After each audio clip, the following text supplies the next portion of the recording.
ये चारों काम करने के कारण यहाँ पे जो बेदारी का शुरुआत हुआ है। इसलिए कलीसिया में ये चार चीजों को हमें ध्यान से हटाना नहीं चाहिए। शिक्षा हमें मिल सकता है, लेकिन प्रेरितों से शिक्षा होना चाहिए। वचन की सच्चाई, वचन की गंभीरता, वचन की सामर्थ, वचन ही है प्रेरितों से शिक्षा पाना, है ना। वचन से बाहर कथा, कहानी और अलग चीजें नहीं होना चाहिए। यहाँ पे क्या लिखा है? वे प्रेरितों से शिक्षा पाने, संगति रखने, और ये भी हमारे लिए बहुत संगति नहीं रखते। उसका मतलब है हमें संगति रखना बहुत जरूरी है। फेलोशिप करना, विश्वासी लोगों का बीच में मिलना, और जब मिलते हैं तो वचन की बातों को सीखना, प्रार्थना करना, चाहे जब भी मिले, जिस भी समय मिले, 1 घंटा मिलता है तो भी हमें बैठ करके प्रार्थना करना, संगति रखना बहुत जरूरी है। पहली बात है ये, दूसरी बात है ये, 4 बातें बहुत जरूरी है। और उसके बाद रोटी तोड़ना। या रोटी तोड़ने का मतलब क्या है? रोटी तोड़ते हैं जब हम प्रभु भोज में जाते हैं, उस दिन की हर चीजें बदलता है। रोटी तोड़ना मतलब क्या है? हम अपने आप को जांचते हैं। प्रभु भोज में जाने से पहले अपने आप को पश्चाताप करते हैं। प्रभु भोज में जाने से पहले अपने आप को जांचते हैं, पश्चाताप करते हैं, और उसके लायक बनते हैं, प्रभु के पास जा करके प्रभु से उस रोटी में शामिल होते हैं। उसका मतलब ये सिंसियरिटी जो बोलते हैं, अपने आप को झांकना, अपने आप को परखना, अपने आप को नम्र बनाना, अपने आप को दीन बनाना, है ना। चाहे कितना भी बड़ा बुद्धि ज्ञान होने वाले व्यक्ति हो, चाहे कितना भी सामर्थ्य से भरा हुआ व्यक्ति हो, चाहे कितना भी बड़ा हो, उन्हें नम्र बनना, दीन बनना, चाहे कितना भी पढ़े लिखे हो या कुछ भी हो, हमें क्या करना? ये प्रभु भोज लेने से पहले, रोटी तोड़ने से पहले ये लोग क्या करते थे? अपने आप को नम्र, दीन, है ना। और ये जो है ये बहुत जरूरी है। ये तीसरी बात है। चौथी बात हम लिखना है, ये लोग प्रार्थना करने में लौलीन थे। और प्रार्थना करने में क्यों लौलीन थे? क्योंकि ये लोग सक्षम थे, नम्र हो गए, दीन हो गए, अपने गलतियों को मान लिए। अपने अंदर गलती रहता तो प्रार्थना करने में मन नहीं करेगा, सही है। हमारे अंदर यदि कोई पाप है तो हमें प्रार्थना करने के लिए मन नहीं करता, बाइबल पढ़ने मन नहीं करता, संगति करने के लिए भी मन नहीं करता, है ना। और जब ये सब नहीं करते, उसका मतलब क्या होता है? परमेश्वर का काम नहीं होता। हम लोग जब प्रार्थना करो नहीं करने होता है। इसीलिए तो ये चीजें चाहिए, है ना। आप कितना भी प्रार्थना करने वाले व्यक्ति हो, यदि उसको वचन की शिक्षा नहीं मिलेगा, वो प्रार्थना नहीं कर पाएगा। इसलिए प्रेरितों से शिक्षा पाना बहुत जरूरी था। वचन से सीखना, और सिखाने वाले भी वचन से ही सिखाना, ना उल्टा सीधा बातें नहीं। इसीलिए प्रेरितों की शिक्षा, प्रेरित क्या होता है? प्रेरित का मतलब है भेजा जाना, है ना। भेजना मतलब कौन भेजना चाहिए? परमेश्वर, है ना। प्रेरित का मतलब है भेजा हुआ, है ना, भेजा जाना। और जिसको प्रभु ने भेजा है, आया है, प्रभु ने जिसको चुना है, लोगों से ही हमें शिक्षा मिलना चाहिए, वचन की गहराई, वचन। इसलिए इसमें लिखा है इन 4 बातें बहुत जरूरी है। प्रेरितों से शिक्षा पाना और संगति रखना बहुत जरूरी है। कभी कभी हम लोग संगति नहीं रखते, है ना। और जब संगति दूर हो जाते हैं तो क्या होता है? भेड़िया आगे भेड़ को चुरा लेता है ना, तितर बितर कर देता है। और जब एक ही साथ रहते हैं तो कोई भी भेड़िया आने से उनको ऊपर अटैक नहीं कर पाता, क्योंकि ये सब के सब उससे एकता होने के कारण। इसलिए संगति नहीं होना चाहिए, हमें तो सही संगति होना चाहिए, और संगति हमेशा रखना चाहिए। ये 2 तीसरी बातें हैं। मैं बार बार इसलिए बता रहा हूं क्योंकि हमारा दिलो दिमाग में बैठ जाना चाहिए कि प्रभु का अद्भुत काम को देखना है। ये 4 पहिया बहुत जरूरी, चक्का बहुत जरूरी है। प्रेरितों से शिक्षा पाना एक चक्का, संगति रखना दूसरा, रोटी तोड़ना तीसरा, और प्रार्थना करना ये चौथी चीजें जो है बहुत जरूरी है। और ये चारों चक्का सही है तो 43 पद में क्या लिखा है? सब लोग में भय छा गया। आमीन। और भय छाना मतलब है ये परमेश्वर का काम शुरुआत होना, भय, लोगों के अंदर डर होना, लोगों के अंदर भय छाना, क्योंकि ये चारों करने के कारण ही हुआ है 43 पद में। और वे क्यों भय छा गया?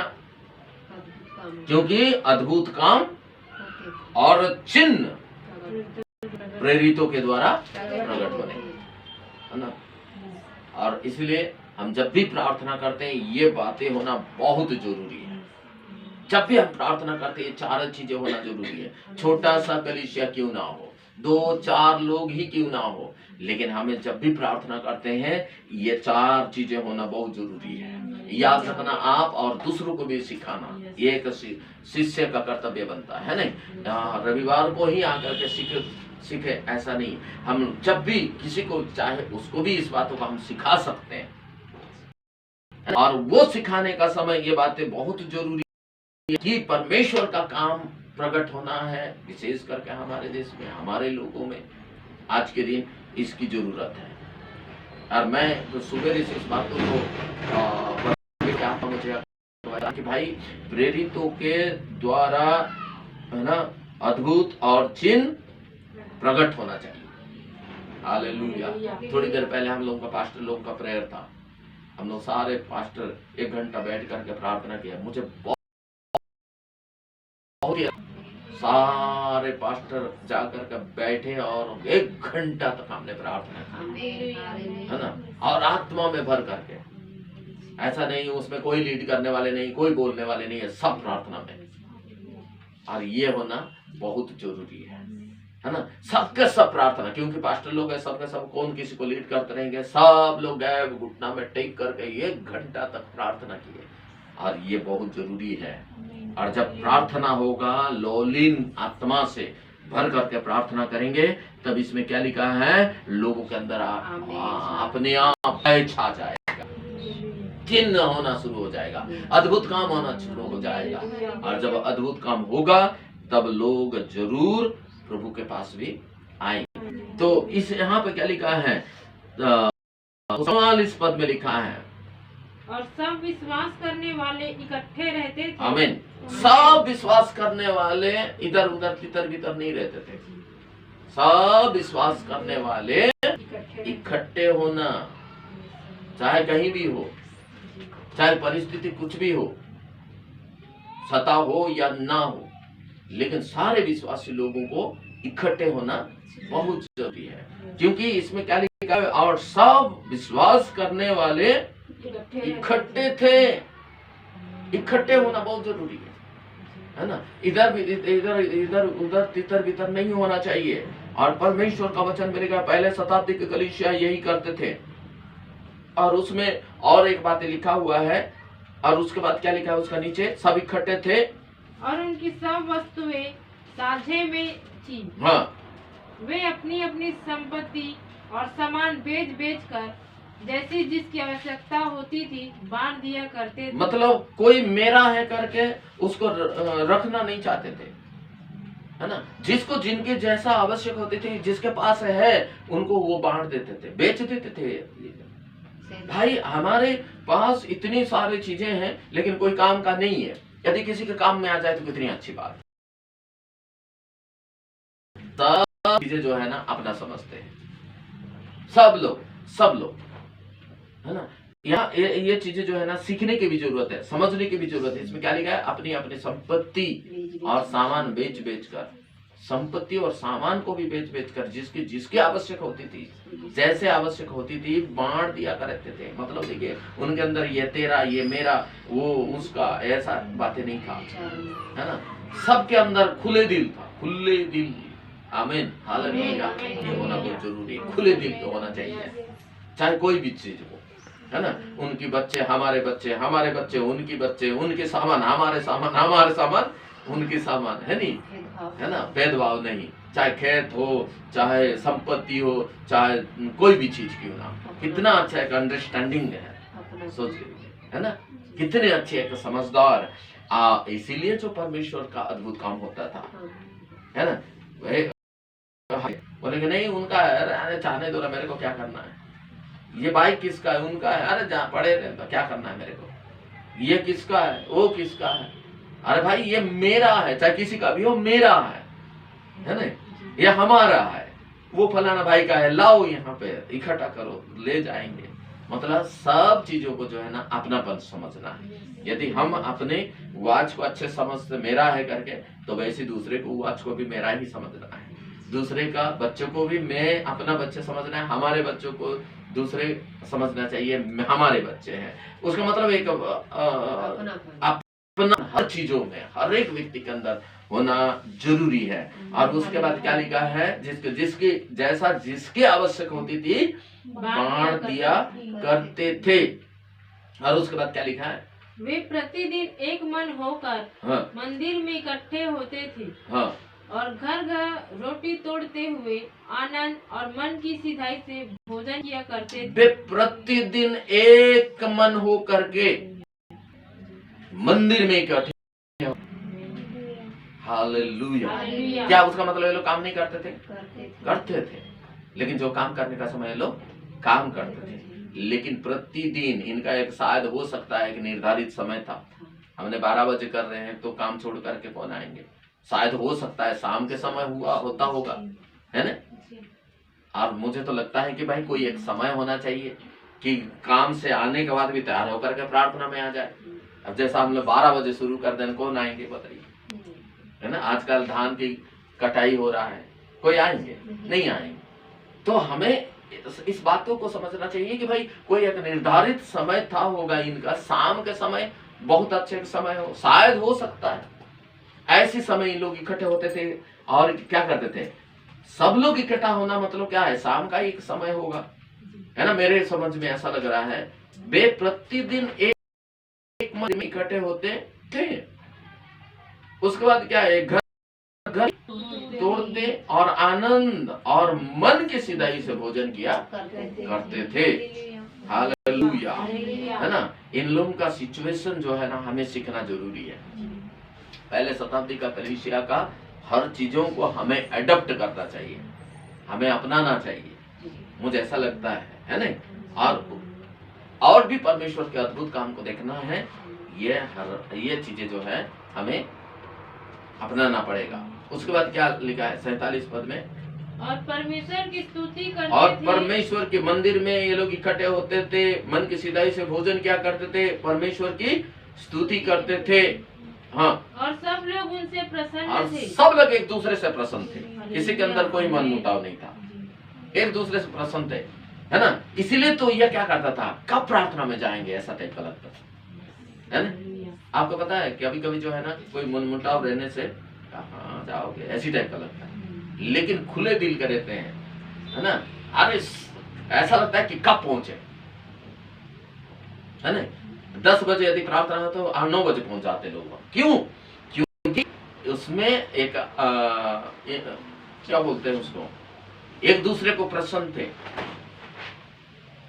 खुश थे, कोई दबाव नहीं था, कोई उनके बीच में ताना तानी कुछ प्रकार की बातें नहीं था। इसीलिए क्या होते थे, वे ये सब एक दूसरे से प्रसन्न थे।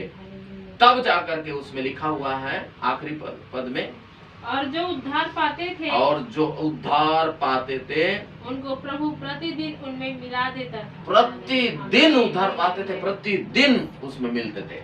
और वो एक रीजन था, सही बात देखा जाए तो हर कलीसिया के लोग जो है नया नया लोग प्रभु में आते जाते, रोज। ऐसा नहीं है कि रविवार को ही या तो शुक्रवार को ही, नहीं, रोज लोग प्रभु के पास आते थे, क्योंकि माहौल ही ऐसा बना हुआ था। इसलिए हमें प्रभु से प्रार्थना करना चाहिए कि इस अंत के दिनों की कलीसिया में, आखिरी दिनों की कलीसिया में आप और मैं भी ऐसी, हमें प्रभु से प्रार्थना करना है, प्रभु हमारे कलीसिया में, हमारे लोगों में चिन्ह अद्भुत और चिन्ह प्रकट हो, तेरे दासों के द्वारा तू अपनी महिमा को प्रकट कर। हमें प्रभु से यही प्रार्थना करना चाहिए कि प्रभु इन दिनों में तू अपनी योजना को पूरा कर, और होने दे कि ऐसा हम छोटे से झुंड भी क्यों ना हो, लेकिन आत्मा में प्रभु से प्रार्थना करना चाहिए। और प्रभु प्रतिदिन, देखिए इसमें जो रीजन है, कितने सारे बातें मैंने आपको बताया, इन सारे बातों को हमें याद रखना है कि कलीसिया बढ़ने के पीछे इन लोग एक दूसरे से क्या करते थे, बहुत ही सुंदर मेल मिलाप के साथ मन की आनंद और मन की सीधाई से भोजन करते थे। जो भी मिलता है उससे खाते, है नहीं, जो कुछ भी रहता है, ये हम नहीं खाएंगे वो नहीं खाएंगे, ऐसा टाइप का भी नहीं था। सबके अंदर एक मन था, भाई दाल रोटी खाओ, प्रभु के गुण गाओ। उसका मतलब क्या है, परमेश्वर की संगति में इनको रहना बहुत पसंद था। खाना पीना, है ना, खाना पीना को पहला दर्जा नहीं देते थे। ये लोग प्रेम, मेल मिलाप, संगति इनको और भी आकर्षण करते थे, है ना। ये लोगों का बीच में जो यूनिटी था, इन लोगों का बीच में जो एकता था, आज भी जरूरत है। और मुझे मैं ऐसा समझ रहा हूँ कि आज हमें इसके लिए प्रार्थना करना है, ताकि प्रभु की आत्मा हमें भी अगुवाई करे, और परमेश्वर की आत्मा ही है ये जो सारे काम कर सकते हैं, है ना।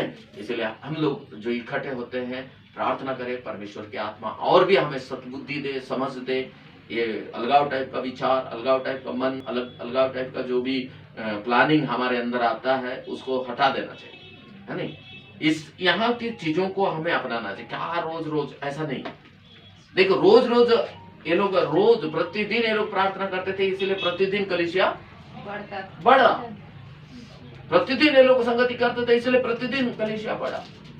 प्रतिदिन ये लोग दुआ करते थे, वचन को सीखते थे, सिखाते थे, इसीलिए लगातार कलीसिया बढ़ रहा था। तो कलीसिया सीखेंगे तभी तो होगा, प्रार्थना करेंगे तभी तो होगा। हम प्रार्थना करेंगे, चमत्कार होगा, अद्भुत काम होगा, नहीं तो क्या परमेश्वर के काम होगा? नहीं होगा। प्रभु ने हमें सौंप दिया है, प्रभु ने हमें सेवा दिया है, प्रभु ने हमें सत्य को खोला है, तो हमें इस काम को ध्यान देना जरूरी है।